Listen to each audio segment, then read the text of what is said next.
Alright, so now we're going to take a look at the different grading systems you can use with all your different assessments that you have in place.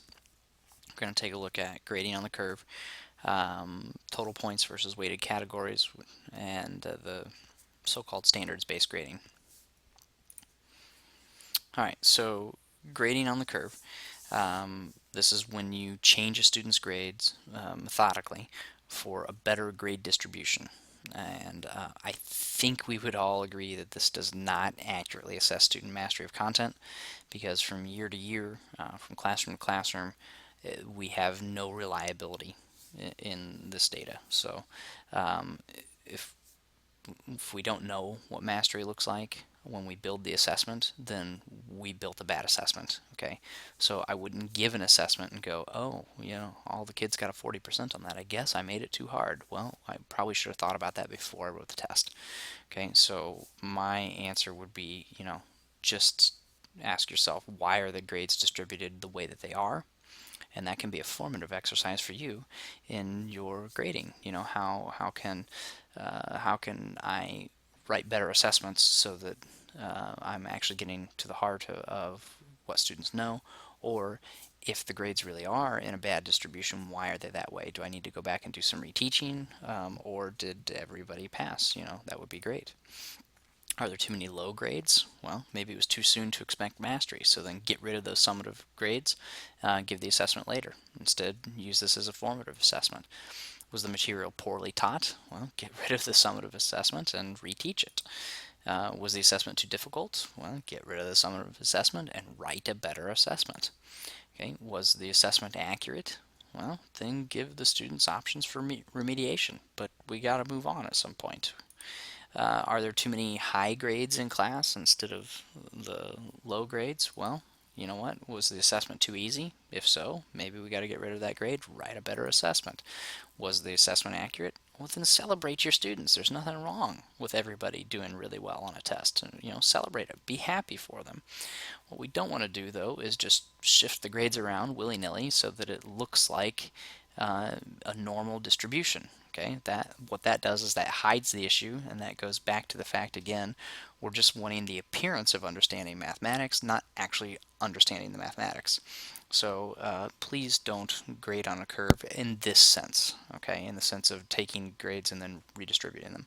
Now, I have had people mention to me that you might have kind of a different rubric for a test. So you might have a really hard test where you have a rubric built ahead of time that says, what, if you get over 60% correct on this test, that actually is an A, because I have all these other problems that are really kind of meant to show exceeding this particular content standard.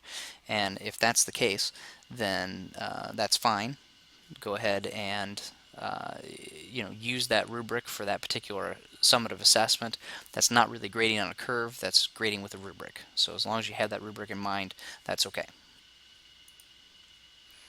Alright, points versus percents. When talking about how to record grades of the same weight, well, we'll get to that. It's irrelevant, is what it boils down to. Total points versus percents in a category is the same thing, but so is whether or not you record it as a point or percent in your grade book. Okay, because so there are two different arguments here. In one case, people say, all right, well, if I have points and I put them in as 3 out of 5, 4 out of 5, 5 out of 5, that's different than putting them in as 60%, 80%, and 100%. Well, no, it's not, because the percent is the points. I mean, they are equivalent. They're we ought to know that from turning decimals and fractions and percents into each other, that those are exactly equivalent. Okay, we get an average either way here of 80%. Now, the only problem comes is when we pick kind of silly denominators to use as points. So if I put in 11 out of 17 and 12 out of 17, and then I round those to the nearest whole number for my percents, well, then sure, I've got a 1% difference there because it's a rounding error, because I picked silly denominators for points. Okay, so the moral of the story is pick better denominators, and that'll make sense. All right, because those are supposed to be equivalent. Those are mathematically equivalent to each other. Now, when we're talking about points versus percents, meaning a weighted category percent versus using total points, the differences are actually purely aesthetic. Every grading system is weighted. Every single grading system that we have is weighted. I could give you the weights of your categories, and you could figure those out for yourself as well. And let's take a look at how we could do this. So consider a typical total points system. You give homework that's worth 5 points each. You've got quizzes that are worth 50 points each and tests that are worth 100.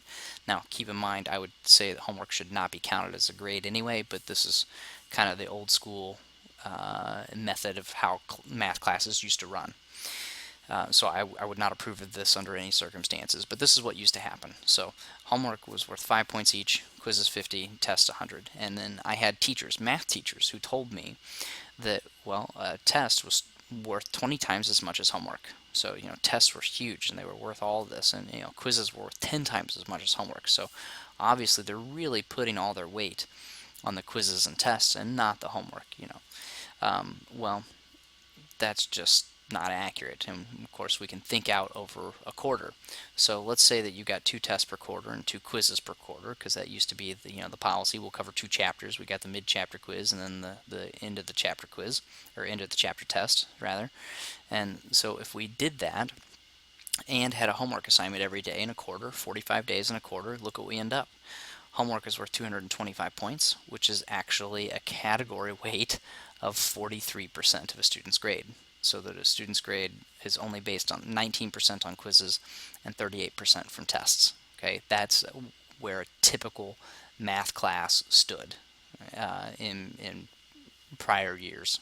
Okay, notice that the homework is just skewing everything there. That's a formative assessment. That's an assessment that we don't actually expect them to have mastered, or they're just regurgitating something that they immediately saw in class. It's not demonstrating content mastery, but it's worth over 40% of their grade. Okay, that's called grade inflation in most cases. All right, or by the time you get up into upper levels, if we're looking at accuracy, then maybe not. It might be dragging the grade down because they're still making so many errors. Either way, it's not good. However, the point stands that there are category weights, and we can see them there: 43%, 19%, and 38%. Okay, so what you have to do is think long term. During a whole quarter, let's say that you might have 8 homework summative assessments. Now, again, how do you make homework a summative assessment? It's a formative assessment, but let's just play it out and see what happens. Maybe you still want to include those kind of as a mastery task or something like that, and you really want to make it summative to build up your 10 summative data points. All right, so you're going to have 8 of those in a quarter. Maybe you're going to have 4 problem solvings that you think are going to be summative. Maybe you're going to have 4 quizzes, 2 unit tests, a project, and a quarter exam. Okay, this is roughly what I used to do 4 or 5 years ago. Okay, before I stopped counting homework completely. Now, if I wanted homework to be worth, say, 10% of a student's grade, now again, this should be worth 0%, but play along with me. I know a lot of people can't stand eliminating any grade for homework, so maybe you make it 10% only. And by the way, there are some schools out there that I know of who've made that rule that no grade can be made up of more than 10% formative assessments. Okay, so we just acknowledge that up front. So if we want those category weights, then I'm going to assign points so that they work out that way. So homework is going to be worth 100 points each. Okay, there's 8 of those, and since there's going to be 8 of those, that means 800 points is equal to 10%. And so now I just divvy things out from there. If problem solving is also going to be worth 10%, there's only 4 of them, then I've got those 800 points to divide out 4 different ways and get 200 points each. In the same sense, quizzes worth 400 points each, tests worth 1200, project worth 800, quarter exam worth 1600. Okay, if it's out of 100, students can understand it easier. It's a percent. So instead of saying a quiz is 400 points, what I would typically tell the students is this grade counts 4 times in the grade book. Okay, if you were doing total points. So this is how you would plan your category percents, but still take a total points route to get there. So let me show you the difference between the two. Here's a fictitious student, Joe Bob here, and we've got several scores here. If you see in the black across the top here, these are the total points for each assignment, and those are coming from those points we just figured based on the categories that we wanted. And then Joe Bob's scores here in red are if I put them in the grade book as a percent, okay, just as a percent, and I didn't weight anything. And the green would be as if I put them in as points based off of the points that we figured. So if this test is worth 1200, then I had to put in 1116. So take that and divide by 12, and it tells you that they got a 93% on the test. Okay, so the red is the weighted average, the weighted category average, and the green is your total points. So down here are your running cumulative scores. So look how the cumulative scores differ. They do get off here a little bit. Okay, we're off again here, and then we're back on track. Okay, and that's going to continue to happen. So that the only difference is you're going to be off a few percentage points from each other until you get to a place where you are proportionally distributed within the categories, which obviously happens at the end. So by the end of the semester here, we're back on track and everything is exactly 100% equal. I mean, it is exactly the same. So the only difference is how you get to the end of the grade. And it's not like one system is better than the other. So here are those same scores where the orange is tracking the student's grade with total points, and the blue is tracking the student's grade with category averages, okay, weighted categories. Notice that over here I've got total points on top for a little while, and then here's midterm right there. We've got a proportional distribution between the categories, so they line up and they're exactly the same grade. So here total points is the same, or excuse me, total points is more, and then we're back on track. Here total points is less than the weighted category average. And so what tends to happen is if you take total points, your total points will move and ebb and flow with what your grades are at that moment. In a weighted category average, they tend to fluctuate more at the beginning and then settle in more towards the end. But both of them end up in exactly the same place because, again, we've planned it out. So if you can't look ahead and count your homework assignments, then or count your assessments rather, not your homework assignments, then you're going to end up with something that is different than what you had intended if you had category weights. And so you're going to have to look ahead if you want to use total points. I prefer category weights just because it's easier for my particular grade software to keep track of everything for me. Alright, one last thing is, what if you're using standards-based grading? I would claim that everything that I've described up to this point is standards-based grading.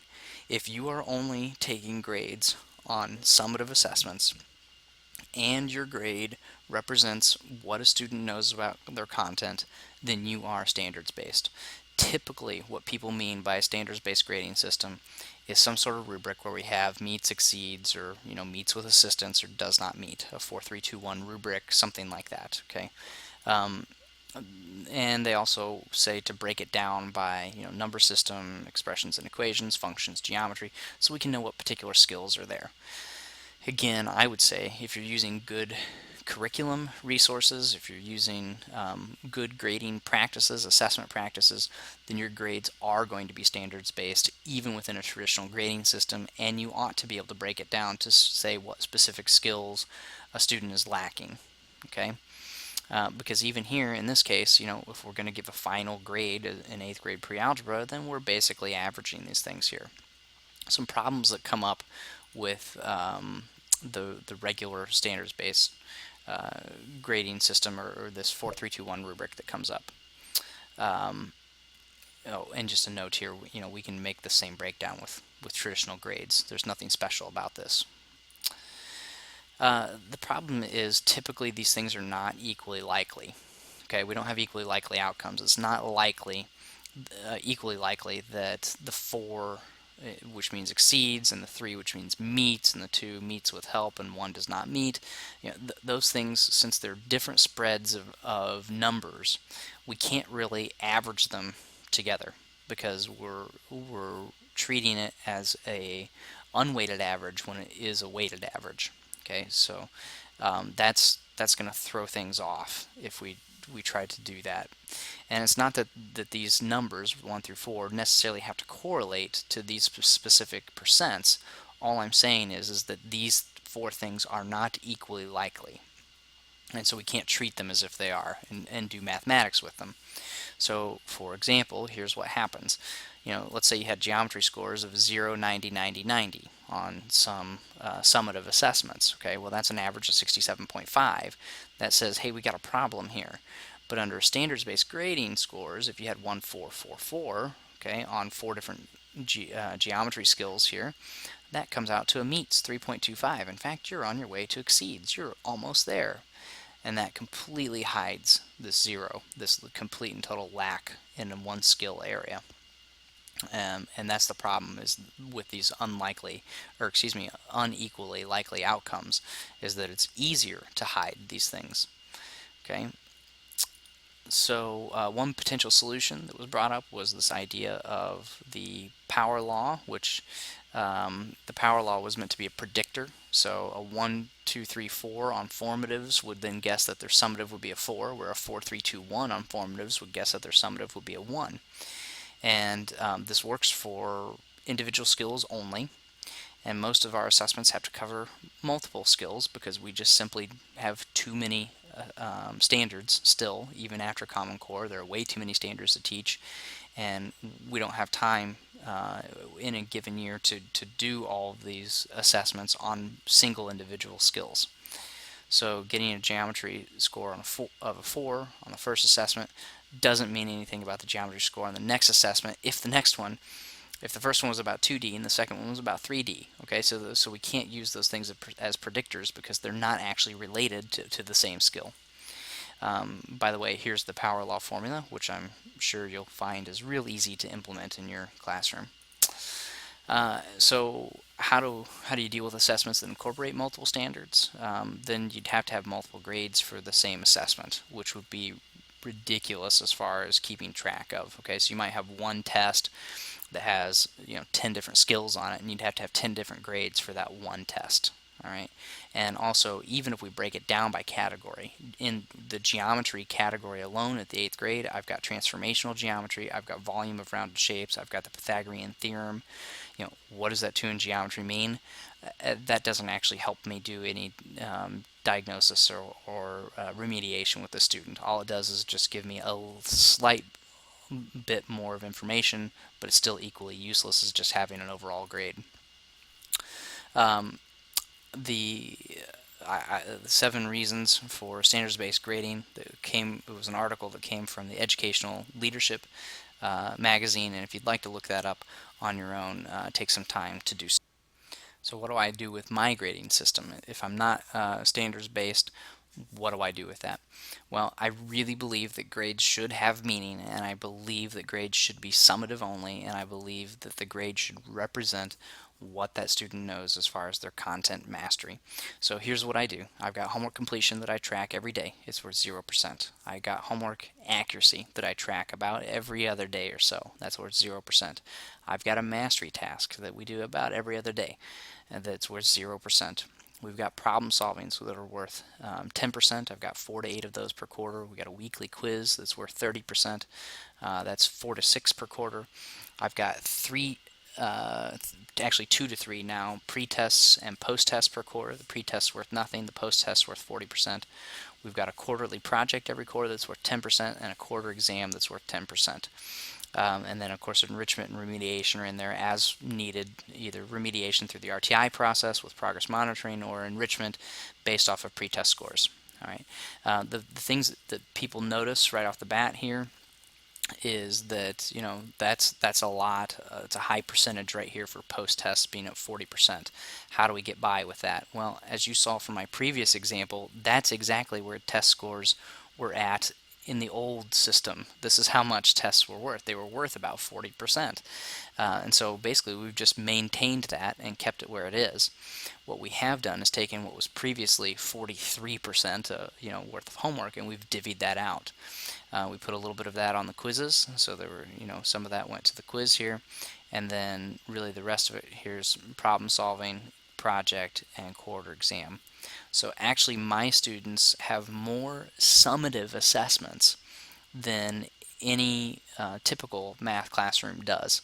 It what parents typically have an issue with is the fact that I'm not counting homework until I explain it to them. Once I explain it, I say, here's my system, and here's why I'm doing it, and here's how you can use it, then they like it. In fact, it's third quarter right now as I'm recording this, or excuse me, the beginning of fourth quarter, and I was just talking to my students about how homework is going to count for them again once they leave my classroom at some point, and they were upset because I've got over 90% complete, as I said, in my classroom, and they've learned that they can make mistakes on homework. They have that freedom, and they like having that freedom, and they're sad to see it go away because they know it's a good learning tool for them. So I will tell you that this system can work. I believe it really does a good job of actually being a standards-based grading system, and I think that these represent the best practices that we can have in assessment. Now, is this perfect? No way. Okay, let's change it. Talk to me. Help me learn from what you have done in your classrooms too, and let's see if we can get an even better grading system for our students.